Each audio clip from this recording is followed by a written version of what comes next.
Shalom, damai di hati. Apa kabar Bapak Ibu Saudara-saudara?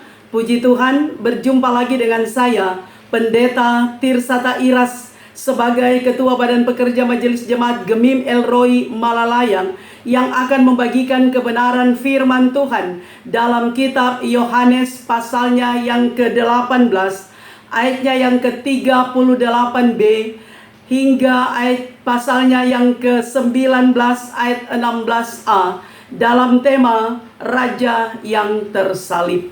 Saya berharap dan berdoa dimanapun Bapak Ibu Saudara-saudara berada, kiranya tetap mengalami kasih dan kebaikan Tuhan, sehingga selalu ada dalam keadaan sehat, kuat, tetap semangat, bersukacita dan senantiasa bersyukur kepada Tuhan. Sebelum kita membaca dan merenungkan kebenaran firman Tuhan, mari berdoa. Ya Tuhan Yesus, Engkau adalah firman yang hidup. Kami selalu membutuhkan firman-Mu sebagai pedoman dalam perjalanan kehidupan kami. Maka saat ini Tuhan, kami akan belajar firman-Mu. Diberikanlah hikmat dan konsentrasi bagi kami memahami kehendak firman Tuhan. Bahkan lebih jauh dari semuanya, kami mampu menerjemahkan kehendak firman Tuhan dalam kehidupan kami, supaya Tuhan Yesus dipermuliakan dalam hidup kami. Dan hamba-Mu yang akan memberitakan dikuasai oleh Roh Tuhan, sehingga apa yang disampaikan betul-betul menurut isi hati Tuhan. Dan Tuhan menaruh perkataan-Mu di mulut hamba-Mu, supaya hamba perkatakan kepada banyak orang. Terima kasih Tuhan, ini permohonan kami, dalam nama Yesus kami berdoa, amin. Bapak Ibu Saudara-saudara, mari kita membaca Yohanes pasalnya yang ke-18, ayatnya yang ke-38b, sampai pasal 19 ayat 16 bagian A. Dalam perikop Yesus dihukum mati. Sesudah mengatakan demikian, keluarlah Pilatus lagi mendapatkan orang-orang Yahudi dan berkata kepada mereka, "Aku tidak mendapati kesalahan apapun padanya, tetapi pada kamu ada kebiasaan bahwa pada Paskah aku membebaskan seorang bagimu. Maukah kamu supaya aku membebaskan raja orang Yahudi bagimu?" Mereka berteriak pula, "Jangan dia, melainkan Barabas." Barabas adalah seorang penyamun. Lalu Pilatus mengambil Yesus dan menyuruh orang menyesah dia. Prajurit-prajurit menganyam sebuah mahkota duri dan menaruhnya di atas kepalanya. Mereka memakaikan dia jubah ungu. Dan sambil maju ke depan mereka berkata, "Salam hai Raja orang Yahudi." Lalu mereka menampar mukanya. Pilatus keluar lagi dan berkata kepada mereka, "Lihatlah, aku membawa dia keluar kepada kamu supaya kamu tahu bahwa aku tidak mendapati kesalahan apapun kepadanya." Lalu Yesus keluar bermahkota duri dan berjubah ungu. Maka kata Pilatus kepada mereka, "Lihatlah manusia itu." Ketika imam-imam kepala dan penjaga-penjaga itu melihat dia, berteriaklah mereka, "Salibkan dia! Salibkan dia!" Kata Pilatus kepada mereka, "Ambil dia dan salibkan dia, sebab aku tidak mendapati kesalahan apapun padanya." Jawab orang-orang Yahudi itu kepadanya, "Kami mempunyai hukum, dan menurut hukum itu ia harus mati, sebab ia menganggap dirinya sebagai anak Allah." Ketika Pilatus mendengar perkataan itu, bertambah takutlah ia. Lalu masuk pula ke dalam gedung pengadilan dan berkata kepada Yesus, "Dari manakah asalmu?" Tetapi Yesus tidak memberi jawab kepadanya. Maka kata Pilatus kepadanya, "Tidakkah engkau mau bicara dengan aku?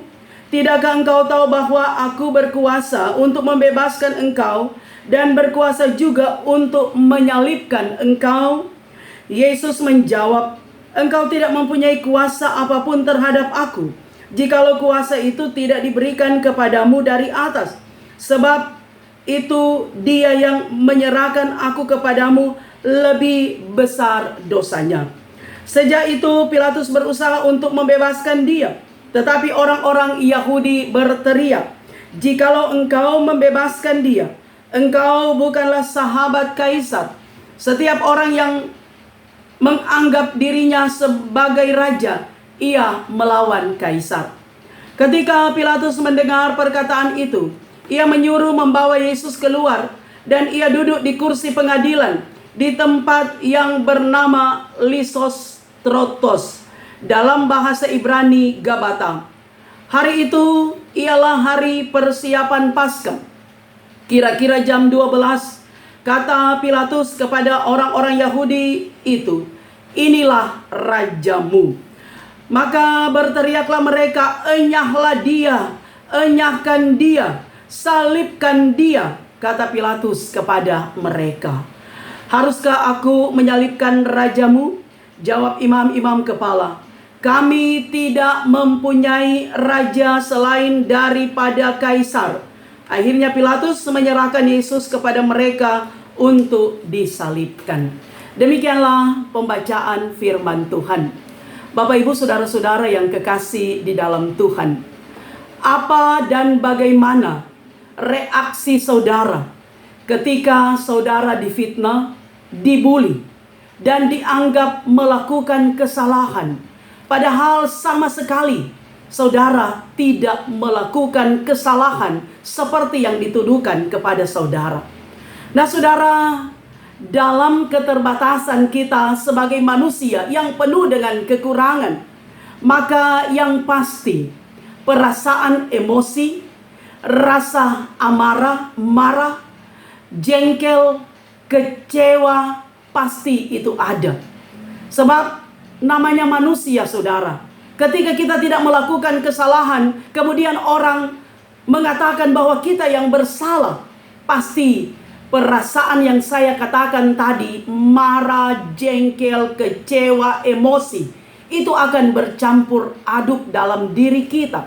Bahkan saudara, ketika kita punya temperamen yang tinggi, maka dalam tanda kutip kita akan melakukan kekerasan sebagai bukti bahwa kita tidak bersalah. Kita mau menyatakan apa yang benar, saudara. Dan itulah kita manusia. Yang pasti kita akan berontak, kita tidak setuju, dan kita pasti marah ketika kita dituduh bersalah padahal kita tidak bersalah.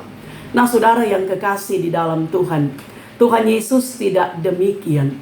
Yesus, dia tidak pernah bersalah.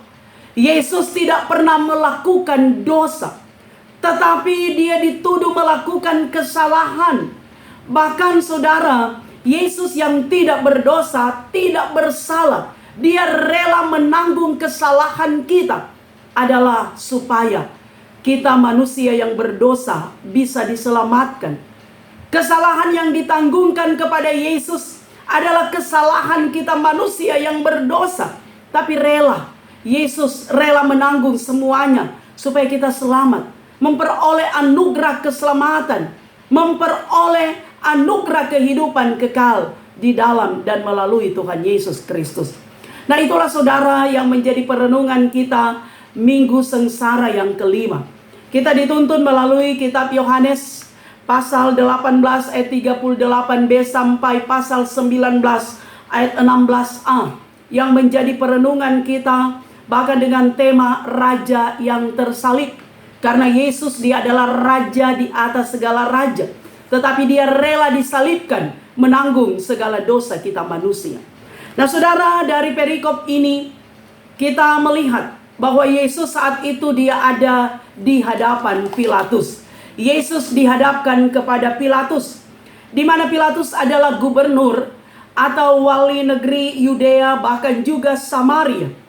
Dan Pilatus itu dia punya kuasa, dia punya wewenang untuk menentukan hidup dan mati seseorang.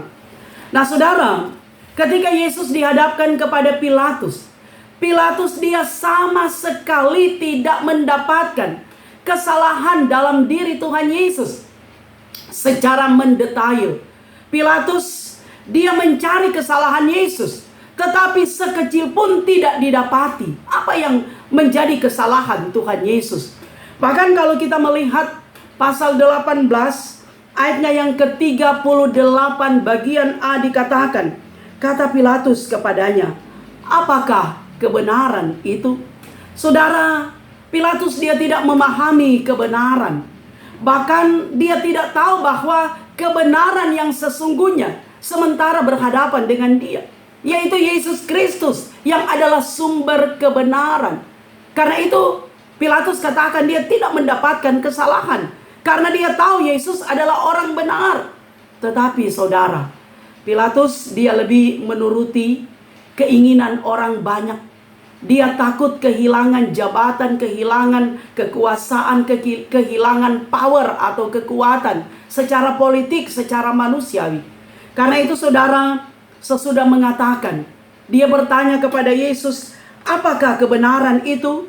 Maka dikatakan dalam bacaan kita, Pilatus dia mendapati orang-orang banyak, bahkan imam-imam yang ada pada waktu itu, dan dia berkata, aku tidak mendapati kesalahan apapun padanya. Benar, Pilatus dia tidak mendapati kesalahan sekecil apapun, tidak didapati oleh Pilatus dalam diri Tuhan Yesus, karena dia adalah sumber kebenaran. Kemudian saudara, Pilatus dia berkata, maukah kamu supaya aku membebaskan raja orang Yahudi bagimu?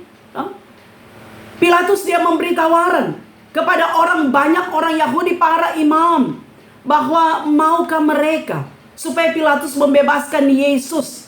Sebab menjadi tradisi Yahudi pada waktu itu, setiap kali perayaan Paskah, maka ada seorang tawanan yang harus dibebaskan dari tahanan.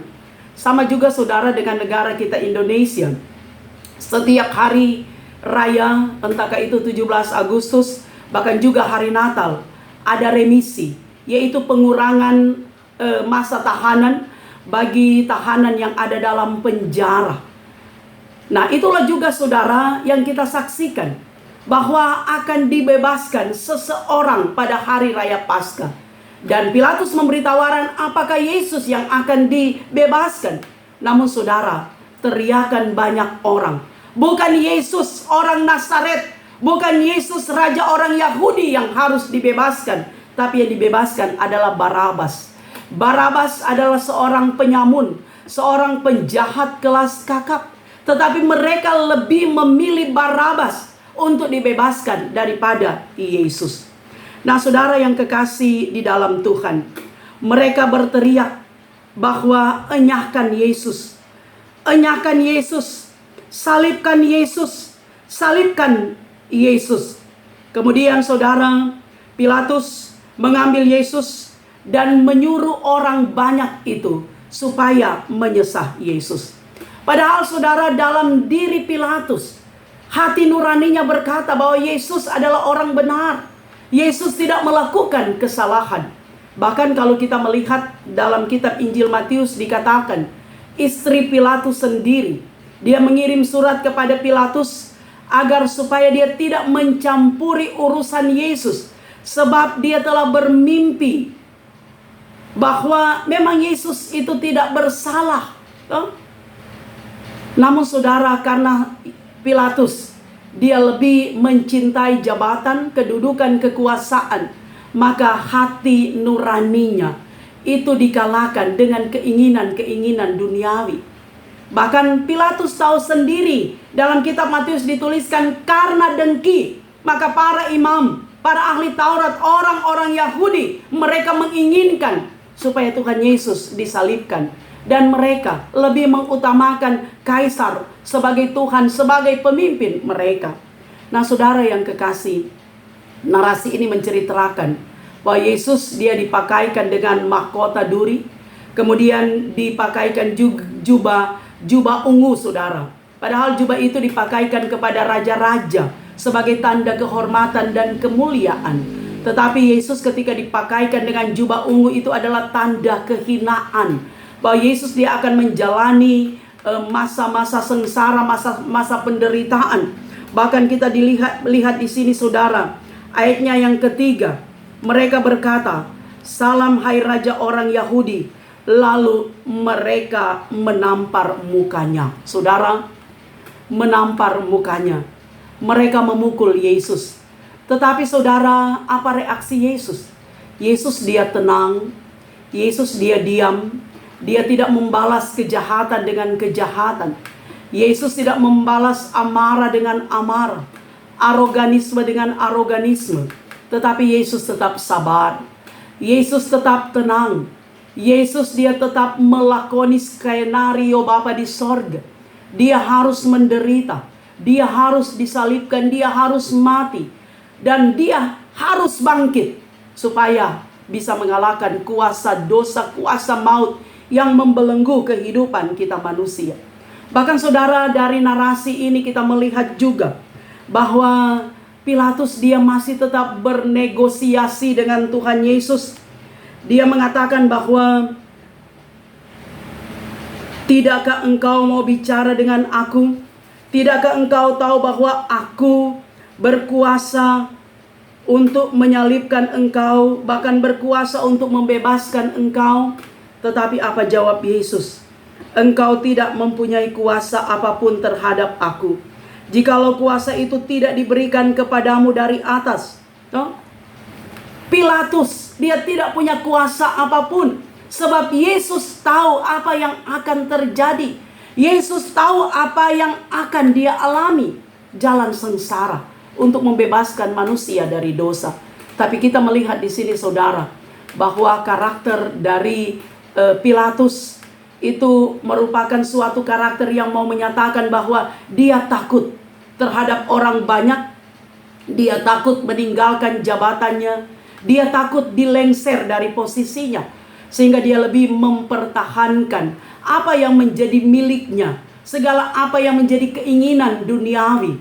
Bahkan saudara, kita melihat akhir hidup dari Pilatus.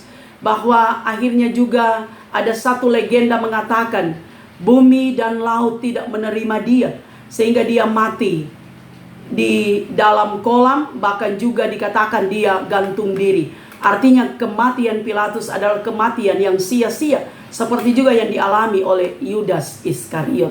Nah Bapak Ibu saudara-saudara yang kekasih di dalam Tuhan, apa pesan firman Tuhan yang hendak disampaikan bagi kita melalui bacaan kita ini di Minggu Sengsara yang kelima?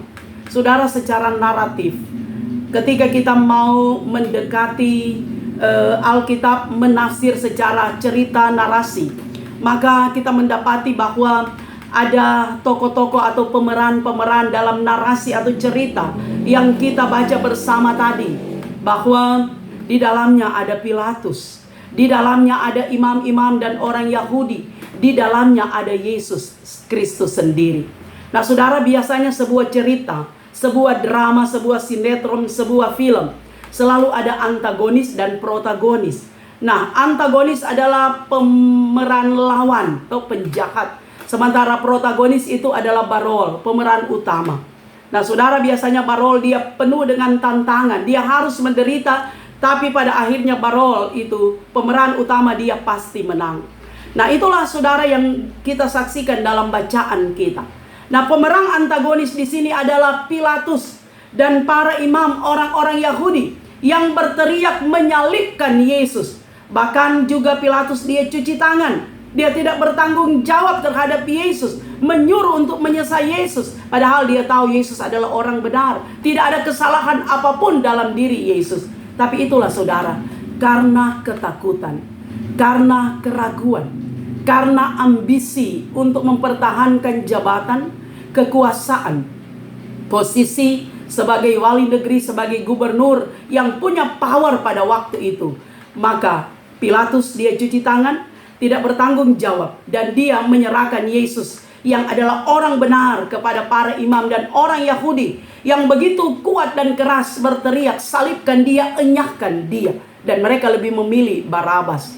Nah saudara-saudara yang kekasih, para imam-imam kepala, para ahli-ahli Taurat, orang-orang Yahudi yang tidak menghendaki Yesus sebagai raja orang Yahudi, mereka tanpa rasa bersalah, mereka menyalibkan Tuhan Yesus.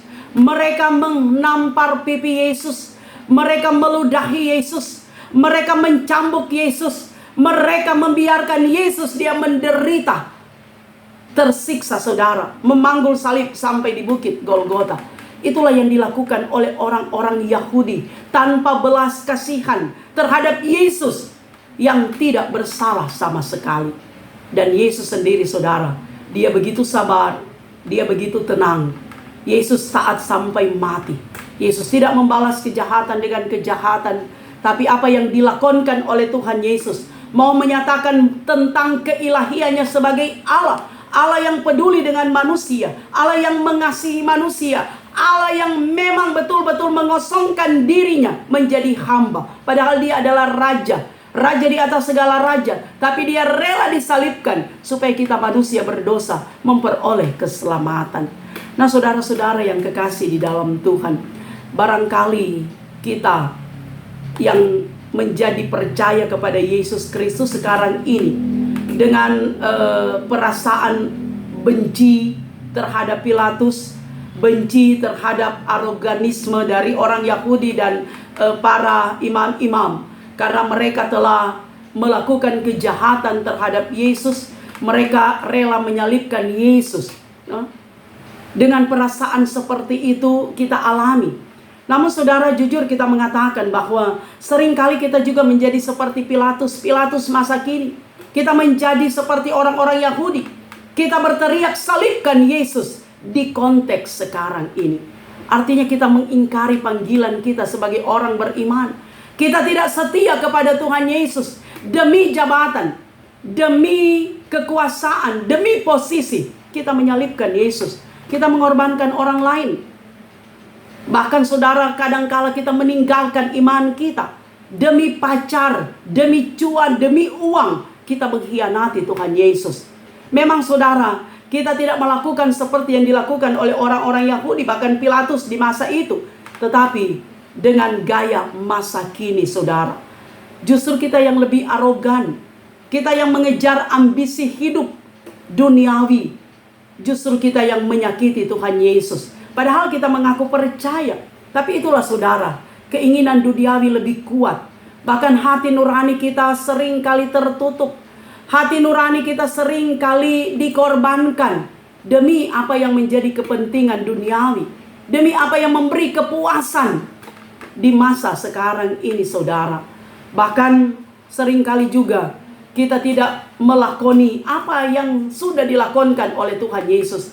Ketika kita berhadapan dengan satu persoalan, padahal kita harus sebenarnya tenang, sabar, tapi dengan berapi-api emosi kita muncul. Dengan berapi-api kita menyatakan kemarahan kita. Sehingga kadangkala harga diri kita itu tidak ada lagi.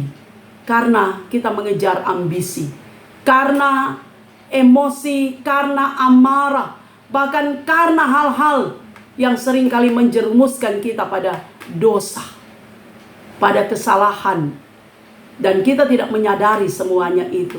Nah karena itu saudara yang kekasih di dalam Tuhan, perenungan kita di Minggu Sengsara ini mau mengingatkan kita, mari kita mengevaluasi kehidupan kita. Mari kita mengintrospeksi kehidupan kita. Apakah karakter Yesus betul-betul sudah kita adopsi, melekat, berakar dalam diri kita, sehingga dalam situasi apapun saudara, kita berani mempertahankan kebenaran. Kita berani menyatakan dan menegakkan kebenaran sekalipun kita harus menderita. Apakah saudara, kita tetap tenang menghadapi segala situasi hidup? Apakah kita tetap sabar menghadapi semua persoalan, semua problem hidup yang kita hadapi? Ataukah saudara, kita akan menjadi gegabah seperti Pilatus? Kita akan menjadi aroganisme seperti orang Yahudi dan para imam yang memberontak dan yang berteriak salibkan Yesus. Mari saudara, firman Tuhan memberi kesejukan bagi kita. Firman Tuhan mau menginspirasi kita, mau mengingatkan kita bahwa berjalan bersama dengan Tuhan Yesus Tidak selalu kita melewati hal-hal yang indah, hal-hal yang menyenangkan. Tapi terkadang kita harus melewati kerikil yang tajam. Kita harus melewati onak dan duri. Iman kita ditantang. Apakah kita tetap setia kepada Tuhan? Apakah komitmen iman kita betul-betul melekat erat kepada Tuhan Yesus, yang adalah Raja di atas segala raja, yang adalah Mesias, yang adalah Tuhan dan Juru Selamat hidup kita? Ataukah saudara, kita akan seperti Pilatus dan orang Yahudi, karena ambisi yang begitu kuat, kita rela mengorbankan orang lain, kita rela mengorbankan iman kita. Kita tidak fokus pada penyembahan kita kepada Tuhan, yang pada akhirnya saudara, kita gagal menjadi pengikut Kristus yang setia. Ketika kita mengaku percaya kepada Tuhan Yesus, saya yakin saudara, lifestyle, gaya hidup yang telah diperankan oleh Tuhan Yesus, penuh dengan ketenangan, penuh dengan kesabaran, penuh dengan ketaatan, penuh dengan kesetiaan, penuh dengan kerendahan hati, maka itu juga yang mampu kita ekspresikan dalam kehidupan kita. Tidak mudah saudara, tidak segampang membalikkan telapak tangan. Tetapi ketika kita memberi ruang, hati dan pikiran kita dikuasai oleh Roh Tuhan, tidak ada yang mustahil. Ketika kita memberi ruang supaya Roh Tuhan mampu menerobos hati kita yang penuh dengan kegelapan, penuh dengan kefasikan, penuh dengan kepahitan, penuh dengan ambisi, maka tidak ada yang tidak mungkin saudara. Kita akan diubahkan. Mindset kita, cara berpikir kita, cara pandang kita, bahkan segala sesuatu dalam diri kita, kita akan dibaharui oleh Tuhan. Kita akan dikuduskan oleh Tuhan.